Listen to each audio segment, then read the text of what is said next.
Another day, another basketball stories na naman ang pagkukwentuhan natin.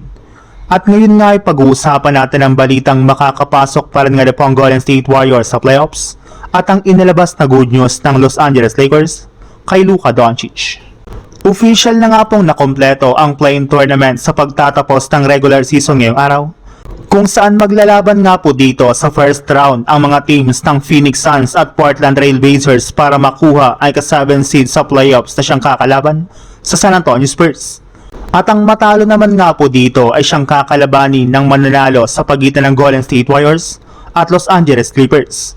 And speaking of Golden State Warriors, sila nga po ang may pinakamahirap na sitwasyon sa play-in dahil kailangan nga po nilang manalo dito ng dalawang magkasunod na do or die na road games.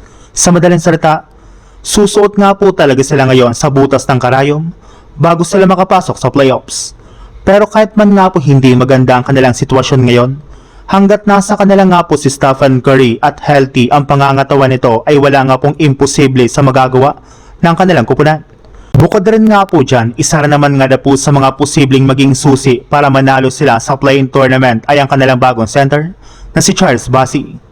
Kung mabibigyan nga po nila ito ng sapat na playing time ay sigurado nga po na magdudumina ito sa kanilang mga laro sa play-in tournament. Nakapagtala lang naman nga po si Charles Bassey laban sa Clippers ng 16 points sa kanyang 5 out of 6 shooting sa field goal, samahan mo pa ng nakuha nitong 3 rebounds at 2 assists. Kaya meron pa rin nga po talaga itong malaking iaambag sa Golden State Warriors. Sa ibang balita naman, matapos nga po na maging official ang bakbakan ng Lakers at Rockets sa first round ng West Playoffs, ay may lumabas na nga pong balita sa social media na sobrang dihado nga na po dito ang Lakers sa pagkawala ng kanilang dalawang superstar na sina Austin Reeves at Luka Doncic. Aminado rin naman nga po dito si LeBron at si Coach JJ Redick.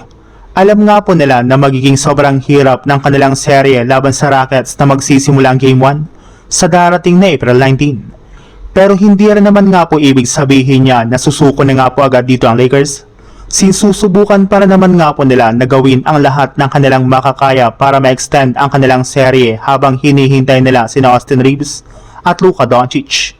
And speaking of Luka Doncic, ikinumpirma na nga po ng Lakers na makakahabol para naman nga na po talaga ito sa kanilang first round series laban sa Houston Rockets at posible nga po yan na mangyari sa kanilang Game 3.